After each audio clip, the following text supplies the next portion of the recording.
I'm going to suggest this. Okay. Uh, I'm going to suggest this format for this panel discussion. We try to make this for about 45 minutes instead of 1 hour, so we're kind of squeezed here as well. So what I'm going to do is to ask the session chairs to actually give some opening remarks. And so what I'm doing now is like opening remarks to the opening remarks, as I was saying before. So what we request the session chairs to do is to actually give like takeaways from the sessions towards further tangible progress. So what we want to do is to look to the future instead of looking back at the past as much as we can. And then we open up the discussion across, and then we will first ask the speakers to say a few words. So typically the time that I'm thinking is maybe about 2 to 3 minutes for the session chairs, and maybe 1 or 2 minutes for the others, just quickly. And then I'll try to summarize with as soon as possible. The rest of the slide, I have a different slide so that you can, we can see in bigger font.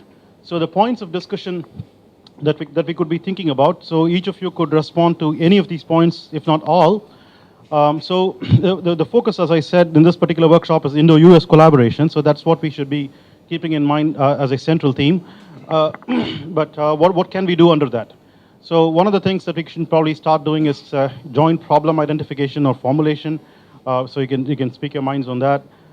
We have the Nccrd that we are just beginning to start, and we can think about how to utilize it for Indo-US collaboration as well, to do some work, get some work done there. As part of the Nccrd, we will actually evolve very soon a visitation program which will allow for faculty and experts from abroad to come here and stay for a few weeks with all expenses paid. And one of the other things that I'm trying to see if I can work out is for our students to also travel with funding from the Nccrd for a few weeks to different labs in the world and so on. That basically means that we won't travel anywhere.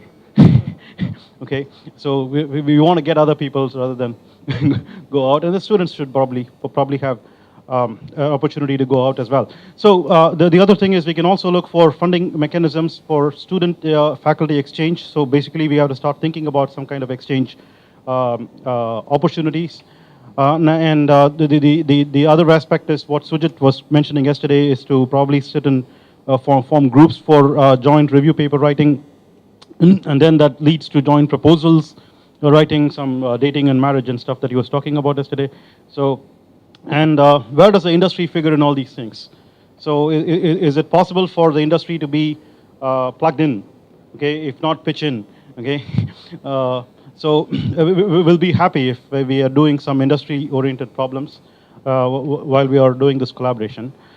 And we can also think about maybe opening it up to include other international researchers. After all, there is nothing in the world that says India and the US are the only ones which can do combustion dynamics. And of course, we have other researchers which we can include. I'm pretty sure we would benefit from them, and we'll look for an opportunity where we can include some more of these in future such endeavors. So question then is, do we think about like having such workshops at some periodic intervals, maybe once or twice a year?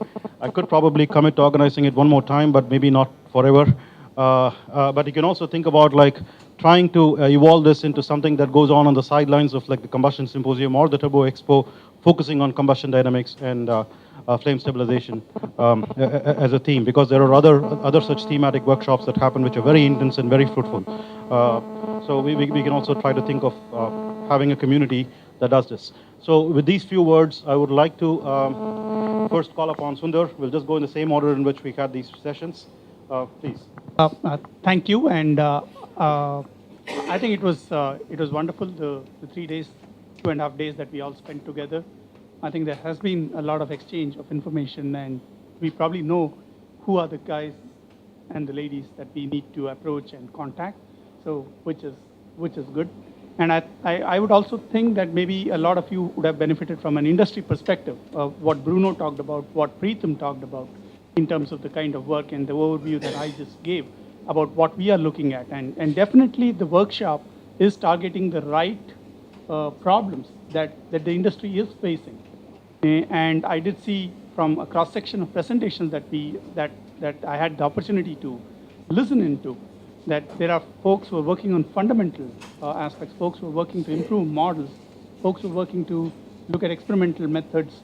All of it is eventually going to converge to help us design better products. And I think that's a great, great step forward. And consistent with what Satya just spoke, we do have turbulent non-premix flames, symposiums. I think we should seriously give it a thought to structure this particular workshop or a morphed version of this particular workshop in some form, to kind of fall in line with the objectives that have been set, that we've been following for years now with the turbulent non-premix flames. And I think, lastly, industry is definitely looking at universities. And I would say we are very strongly dependent on the progress that the universities make in improving fundamental understanding. We're also looking at universities to provide us guidance on issues that we discover, but we don't have the time to actually dig deeper. And those are areas that are very strong and very open for collaboration. And I think we will probably take the right steps going forward in those directions. Thank you. Okay, so looking at the flame stabilization session, I mean, I think we had a lot of broad talks with different areas, and I've been participating in the turbulent non-premix flame workshop for probably about 10 years now, and it started out the same way, where there were a bunch of people came in with their own geometries and different techniques, and I think one of the things that has made that workshop so successful is establishing an organizing committee for the workshop that can help down select some standard geometries that capture some physics that both the industrial and the academic side can agree are interesting, and sort of making these standard geometries available to the group, either by shipping burners around and sharing them, or publishing some detailed CAD of the burner design. And so the groups can sort of coalesce around these well-defined standard problems, and the modelers can attack it, and the experimentalists can attack this same thing. Because if you look at flame stabilization, so many of the issues are very burner specific that, like to pick on trap vortex combustors, for example, I've done some experiments in that, and Ravi had his burner, and it's just going to be impossible to compare across burners and know that you're attacking the right problem. So I think the idea of continuing the workshop is good, and that would be my suggestion. Looking at how broad and scattered some of the things can be, is to try to coalesce on a few standard geometries that would really everybody could get around. What I'm doing, as you can see, is I'll write out these suggestions on the board, and finally I'll take a picture of the board. I definitely saw some potential, common threads, particularly through the combustion dynamics session, which is the area I'm most familiar with. I think there's some potential to do the sorts of things that you've indicated here, Satya. I'm very concerned about funding to make this happen. I'm very concerned about industrial participation. My experiences with industrial participation is, although they talk about being interested in fundamental stuff, they're really not interested in funding fundamental research. You have to do tests with their hardware. You have to do tests. You have to address their concerns. If you're lucky, you'll get an industry that is interested in funding something for more than 6 months or a year. But it's not to say we shouldn't do it. And the best way to do it is to make this program successful and continue to have industry, attend the meetings. I sort of I like this idea of attaching it to the Turbo Expo. I think it's much better to do that, given the application side of things, than the symposium and our interest in industry involvement.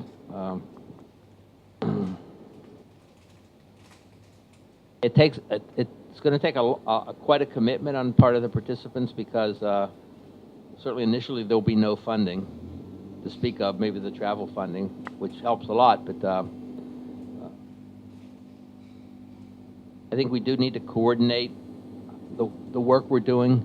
The area that kind of struck me is this idea of developing a new way for addressing a problem in a coordinated and cohesive fashion, involving people who do numerical simulations, numerical modeling, analytical modeling, and experiments. As far as I'm concerned, there are almost no successes at doing that.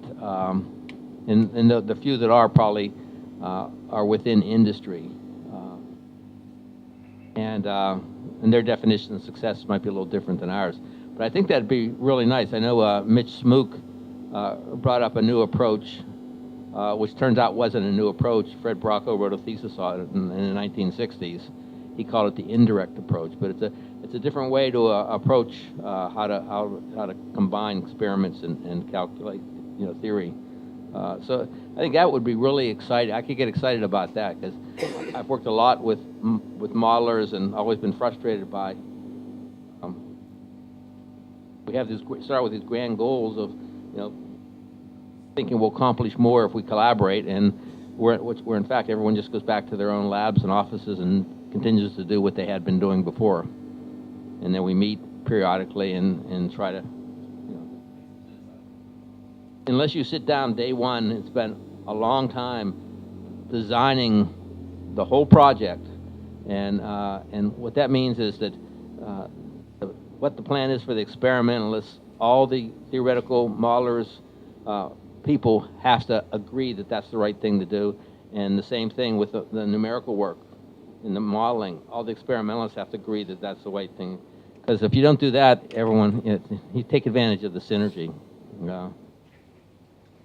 There's a lot of, there's so much potential here.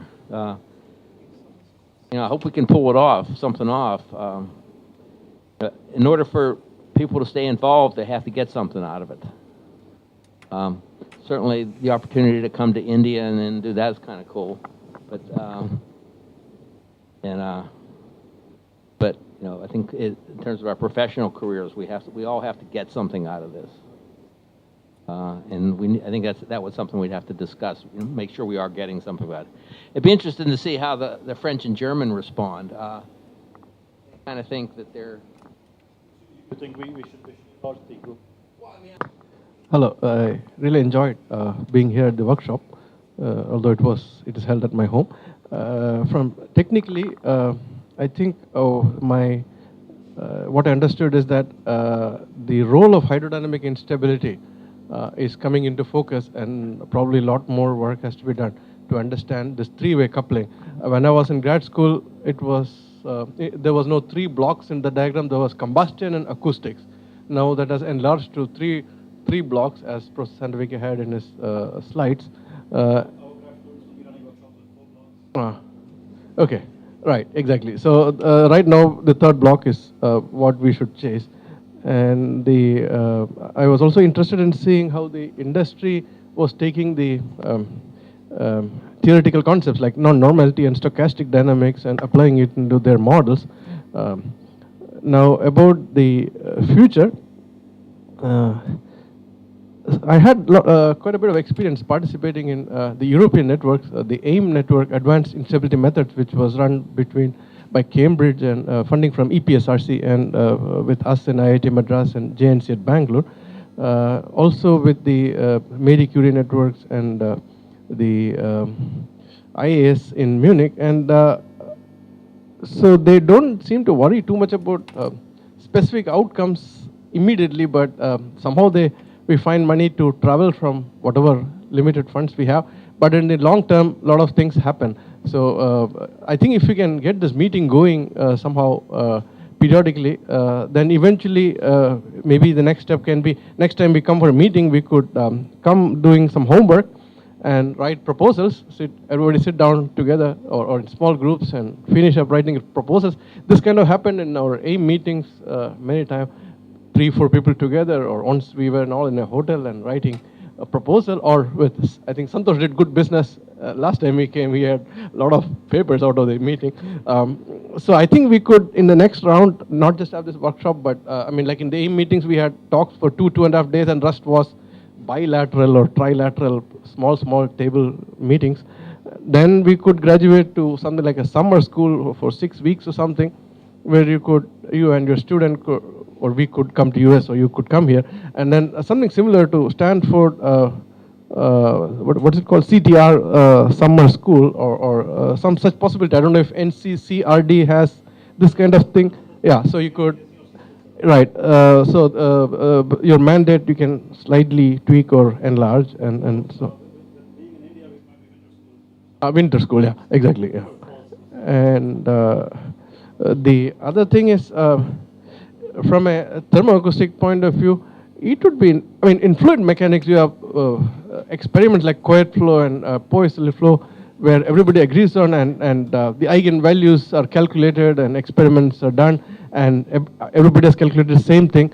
But in thermoacoustics, there seem to be a unwillingness to come up with even a simple standard experiment, like even a Ricci tube. But the problem is probably that the damping is different in different places or something.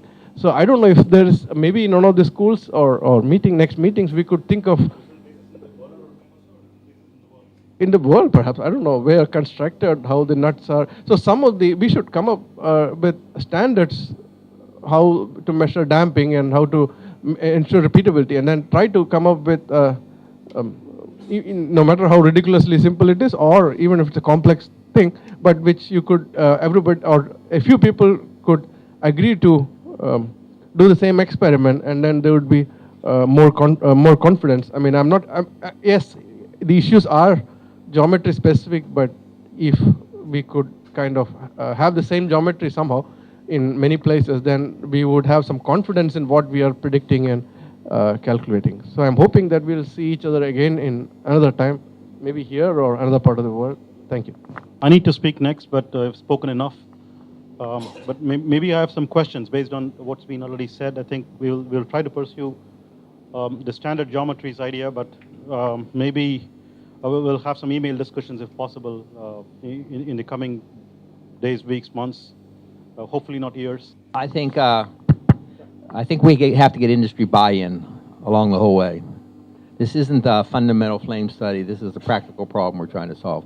So if we're going to design a generic, experiment, we have to get all the major industries to say, yes, that's a good one. Whatever we plan to do, we have to get industry buy-in to be successful. And that means we're going to have to make some compromises in what we're willing to do and how we're willing to do it. I honestly don't even know if we'll get and to get buy-in, we have to get the right people from industry to come. The people, who are actually doing the type of work that we're proposing to do. I think all these, I like the ideas that we've been talked about, but I would really encourage us to try or make it essential that we get industry buy-in in terms of what we propose to do, and even as we go along. In fact, I think you raised the same concern that I was just going to ask about. Like, for example, when you're going to have standard geometries, how do we agree on it, which will be useful to the industry? And of course, I was also thinking about the mechanism where maybe we will have some email discussions on this in the future, near future. The other thing that I was also wondering about is, for example, if you have to actually meet in order to discuss, then there is this question about balancing talks versus discussions, and we try to do as much as we can. With about 21 talks in about 2.5 days, we tried to cut short the talks to only half hour, which is kind of unfair on the speakers coming all the way to speak as well. But we also wanted to have discussion time, and except for today, we didn't have to really herd people back from tea breaks or lunches. So we had enough leisure time for people to exchange words and so on. But the question is essentially, if we have to actually sit and discuss in a workshop, then that cuts into the talk time. So that means we have to strike a balance that will be meaningful. It doesn't make sense for somebody to come all the way not to talk, right? But the AIM workshops were pretty good, but they actually spanned about 5 days. Yeah. So you had about 2 to 3 days of talks, and then about two other days for these discussions. It was a fairly long affair. I mean, the summer was quite long. Okay, question is, can we squeeze that? That's one issue. Well, I think I'll just post this question for you people to think about, and then we will get on with. As a person who is doing computations, the idea of having benchmark problems with good experimental results is a very good idea. The computational aeroacoustics community has been very successful in doing that. They have conducted the CAA workshops for many years now with benchmark problems that they propose. So the experimentalists basically say what they are going to measure and where, and the numerical people are expected to give the answers, and their solutions are compared. And industry participants were asked to provide problems of interest to them that people could attempt a solution to. So that has actually worked out very well for the computational aeroacoustics community, and we need to have something similar. And these problems are too complex and too many unknown things, that could influence your results. So it would be nice to have, controlled experiments with data that we can actually, aim to simulate. So I think that that model that the computational aeroacoustics group used, I think, is a viable model. They have been very successful. I think we should probably look at that. Sure, yeah. Yeah, sorry. Well, this just might be helpful. Just two comments. First, the room has half the number of people that we started out with because so many students came. And while it is super convenient for us, because we all go to Turbo Expo or we all go to the symposium to meet there, I think and I hope that it was extremely beneficial for your students to be able to listen to people from all over the world. And next year when I have students, I would love for them to be able to hear people from this university and others. And so that's, mostly being academic, some things to keep in the back of our heads. But the second thing is about this benchmarking. I don't know, not student presentations, but have it at a university so that students can listen in. If you're going to invite experts in a field to a school where this is a major research area, then like here, I hope that the students benefited. For thought. But the second thing had to do with this benchmarking idea. I don't know where this went, but before the national meeting, so I guess that was March 2011, there was a large group of people that met about a TNF-like effort for industrial application combustion flows. So TNF turned out to be amazing, and everybody said, we can do this too. And in this meeting, there was a presentation of all the TNF-like things with their relative successes or failures. And there was a proposal submitted to the Nccrd, the multi-agency CCCR, yes, that had two swirling flows. One was a industrial type swirling flow, a counter-rotating, something useful, and then something much more academic. But I don't know where that went. I was at the meeting because it was hosted at Georgia Tech. But that... No, capturing the thermoacoustics was one of the benchmarks for modeling and experimental success. It was a combustor. So anyway, I'm not sure. Again, I don't know where this went, but that was sort of the direction in which it was going. So I guess the point of this was it might be prudent to see who else is trying to do this, and maybe join forces, which would A, be good for funding, because we'd look like a more organized bunch of people, and B, also be good for getting, sort of the right people under the right title. So just to elaborate on the point, the Nccrd group proposals really didn't go anywhere. It was submitted to Navy and Air Force because some funding was needed, and I think it stopped there. So nobody's doing that, and that still is open there. But this idea of benchmarking has crops up from time to time, but as Dom said, it has to be a really coordinated effort. And one of the key things is sharing data in terms of how do you share data, how do you archive data, how do you archive boundary conditions, geometry, all those things. And what we are finding useful is to create a resource that, like a site with a password, where people can put data and share data, and it's important to archive the data with all the important boundary conditions, geometry, and those informations, because without all the detailed informations, either in the simulations or the experiments, you really can't do it. Usually in a forum like this, using students in terms of exchange few months or few weeks is usually the most useful mechanism for doing it. Faculty usually can't afford to have that much time. And so those kinds of mechanisms seem to work well. And one thing about modeling or simulations, it's probably better to do it with codes which have the flexibility where you can tweak the models or tweak the numerics, because numerics plays a very important role in the simulations. So you have control over the turbulent chemistry models, the numerics, so that you can work with them and get the fidelity and accuracy in the models and the numerics, so that they can be representative of what's going on. Using commercial codes that don't scale, have limited capacity in what you can do, usually gives you an idea what the commercial code can do, but doesn't give you real control over improving things or things of that kind.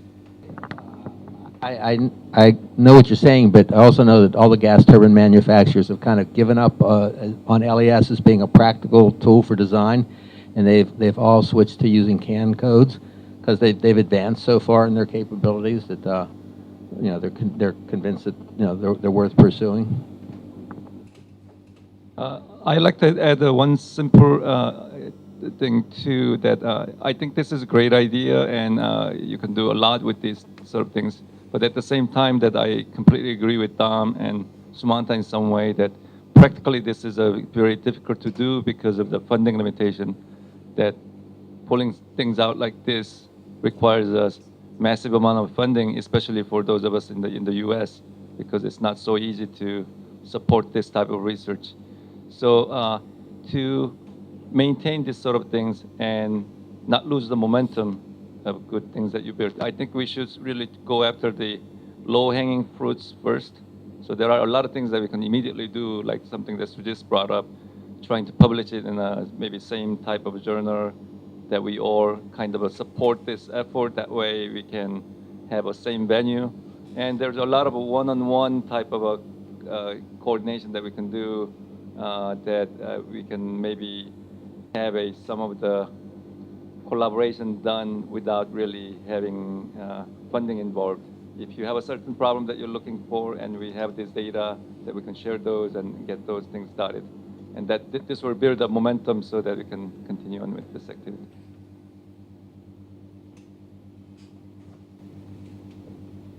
I think a couple of comments of, if you look at soot modeling and smoke modeling, we had a group, Nccrd, which is very effective. And as Sumanta pointed out, you have a login access similar to which is relevant to the industry, and there has been very strong industry participation in that. Pratt & Whitney has been involved. If the industry sees relevance in the problems that are being addressed, it could be fundamental research that you may be wanting to do in order to address the bigger problem that the industry brings to you. It would still be funded. Money is not infinite. Obviously, the industry is going to be very, very picky about what it's going to fund.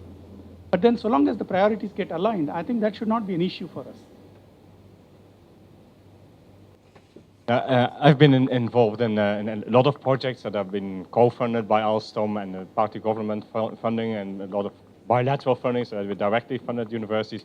And really quite a large number of projects, and many of them were related to thermoacoustics, but not all. But I think if I stack up over the past years, it would be between 10 to 20 million of funding on a lot of projects.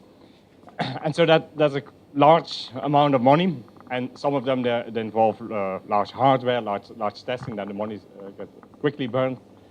But a lot of them were also much more fundamental aspects. And I think there's some exceptions, but most of the projects were really excellent projects, and I was very happy with it. But then, if you look, what does really flow into the company in our daily work? Because at the end, I mean, I love the scientific part and the understanding of it. but if a couple of layers higher than me in the hierarchy of the company, they would just look, do our products get better? Do our risks go down? Does the money come in? That's what matters. And at the end, that is, of course, what they should care about. So, and then I try to see from out of these projects, what does really flow into our workflow, in our models, in our experimental models, what problems could we solve? And there is some very good examples where this worked out very well, that we had some modeling capability that we didn't have before, and then we really had it, and that we're still really using now, and there's some models that we had and have never been validated, so very good examples. But this is really the very difficult part at the very end for us to really make it happen. So the work can be scientifically fantastic, and it's fantastic papers, and we really fully support the work, but then, because not to be forgotten, that it's really, at the end, if you want to have a long-term industry support, it has to come into the workflow, because then the management will see, okay, the risks go down, the products become better, and that is at the very end, I think, and of course that's a very difficult thing to do, but I think that's also a thing to keep in mind to whatever projects we do, that at the end that should work. And then some practical things that I learned on how we can make sure that happens is that I generally try to, if I have a project with a university, I try to make sure that we really have a lot of interaction with the PhD, with the guy really doing the work. So, I mean, and I didn't do that always, but because I learned over time, but now I more and more say, okay, we got this PhD, he comes first a couple of months in our place. He works with our tools, he works in our labs, he sees what the problems, what really the problems are. Then he goes back, and in the meanwhile he comes back more and more, and the structure is always different, and at the very end he comes with his codes. He makes sure it's implemented in our codes and that it's worked, because there's often a big risk that this fantastic work is done.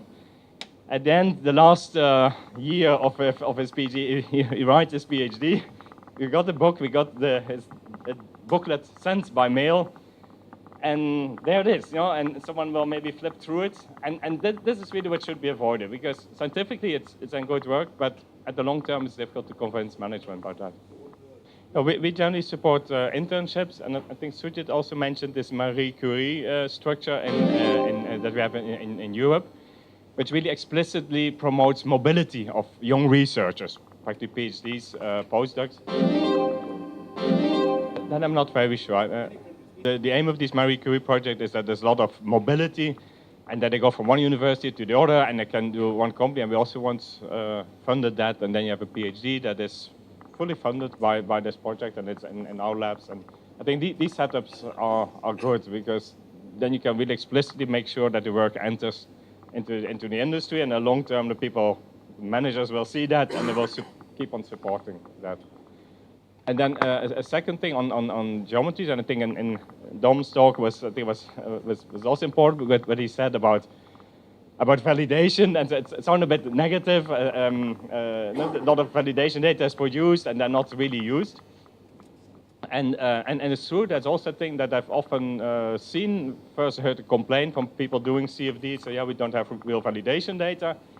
Then there's a big campaign, and you put PIV and LR, and big effort, and then they say, yeah, but we don't know what the inlet conditions are, and then nothing happens, and that's such a waste. And I think there would also be very good to put some good thought on really what does validation mean. Because at the very end, what the company is interested in, there's only very few quantities that they want to know. They want to know NOx, they want to know blowout limits, they want to have heat load on the liners. It's not, at the very end, it's not 3D data, but some quantities. Where does it blow off, what is the heat load, etc., what is the NOx? But of course, in order to be able to predict that, all these 3D fields and etc., they do matter. But I think we should be able to kind of to break down this problem. So at the very end, there's these very few things that you want to do. Well, start from the idea that you are not fully successful in doing that, and how do you break down, what is then the key, what is then the essential part that you should address? Is it the atomization process? Is it the mixing process? Is it the flame stabilization process? Is it the flame turbulence interaction?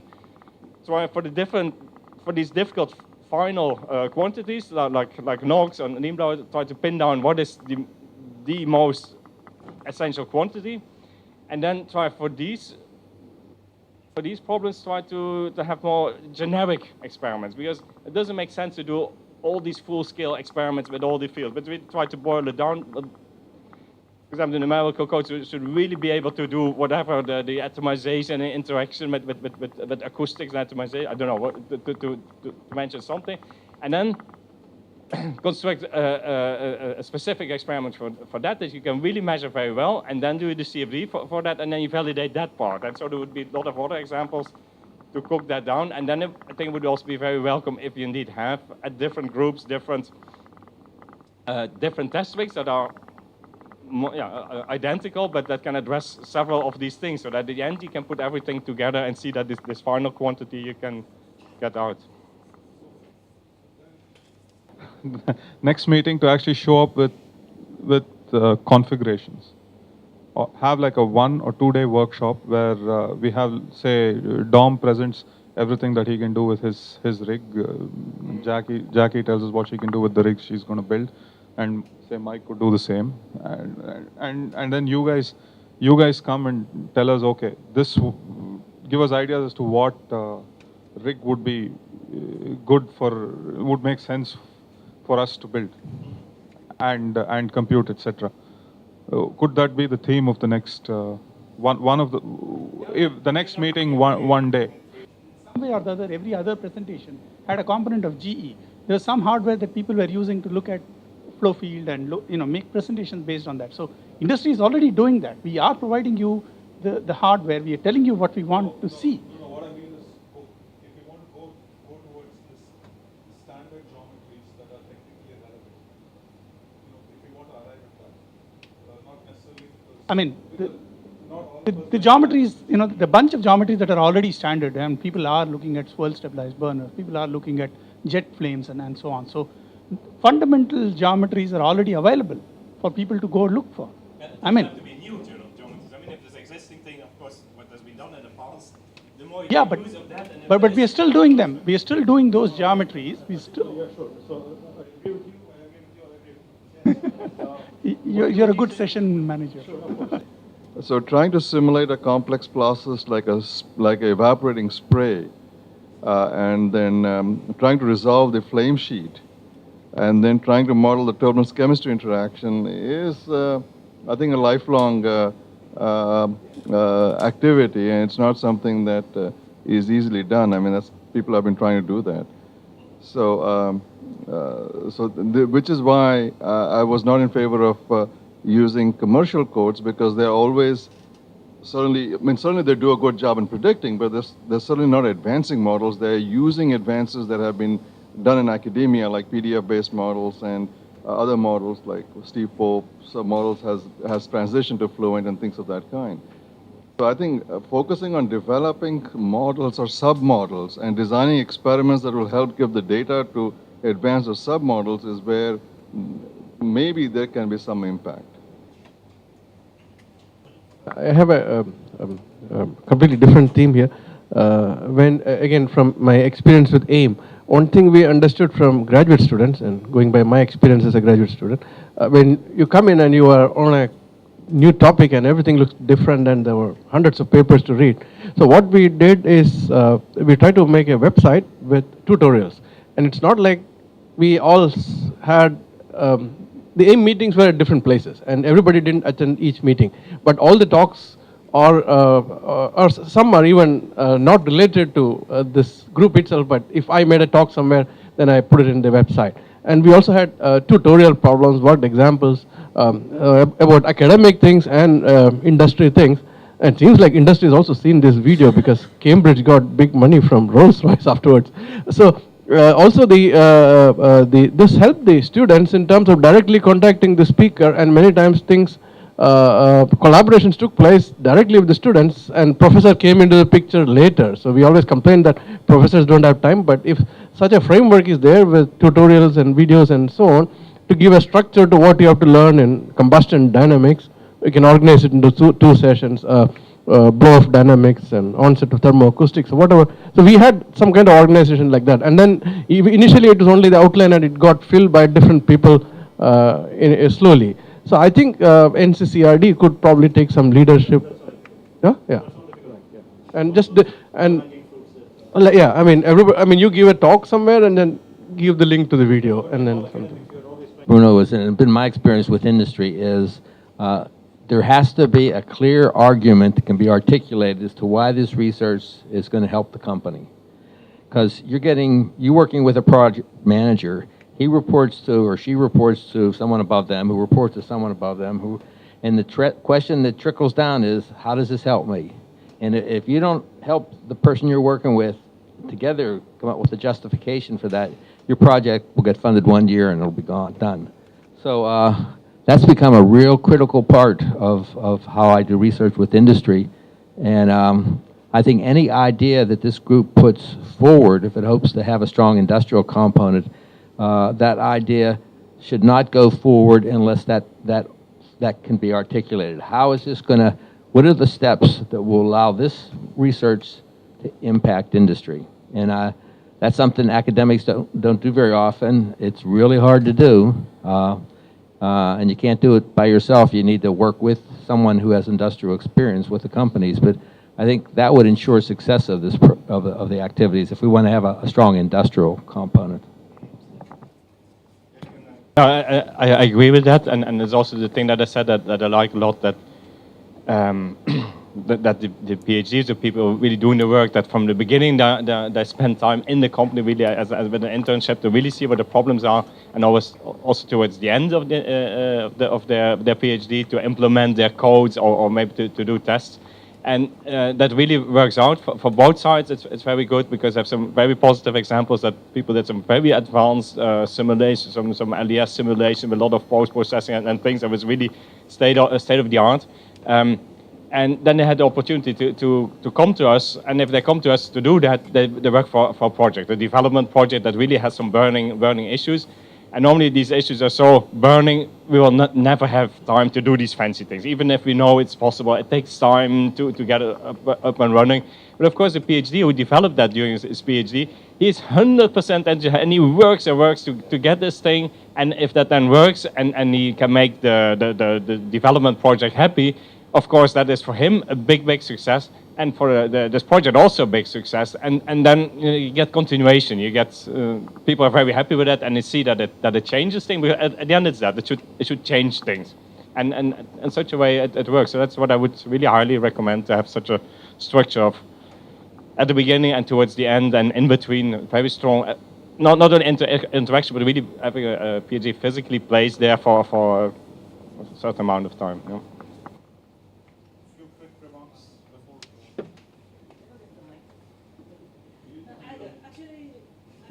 Speak as loud as you spoke before. There are two issues that are emerging. First of all is the funding issue, and is a technical mismatch between academics and industry. As far as funding issue is concerned, there is a model available where every government puts up the advertisement for collaborative work. That benefits everybody. Academics gets the funding from the government and partly funding from the industry. The risk for the industry is less. You can define the problem. Multiple people from multiple countries, because now you have there's a government-to-government collaboration among different countries. But that really supports travel. No. I'm working on an Indo-Canadian joint project, which even gives funding for buying instruments. Similarly, this Indo-Australian this thing call was called, and there people are submitting proposals for millions of dollars. So there are few which is only for travel, but there are other now which are under the science and technology agreement. They don't have any limit on the amount of money and what you can spend. As long as there is a willing partner from both the participating countries, different universities, 3-4 universities, different industry. So you get a consortium of about 7, 8 or 10 entities. And then you can, and another thing that... So who funds this? Is the Indian government? Yeah, like for example, I have Indo-Canadian joint project. The Indian side is funded by DST, partially funded by patent Whitney, so patent Whitney's contribution is pretty low. The Canadian side is funded by their Science and Technology Ministry, as total is about $5 million project for 4 years. This is another thing, the timeline that you were talking about. These projects are typically for fundamental work, so timelines are much longer. So a forum like this can evolve a consortium and bid for this. So that we have to get a US agency interested in doing something like that. it's already available. Indo-US forum does that. Yeah. Should have picked another country instead of the US. No, Indo-US forum does that. Does that? Yes. No, that's perfect. That's exactly. Yeah, Indo-US forum does if that. Indo-US forum does that, then that would be the venue for it. Yeah, that's And exactly. as far as the technical aspect is concerned, yes, that is another. Ravi and Saptarish here, they did a workshop like this, Indo-US workshop under USSDF last year, and then the outcome of that was to develop a proposal within October 15th. That was the deadline last year, and then there was a consortium that was formed. We put together a proposal, but it was shot down in March.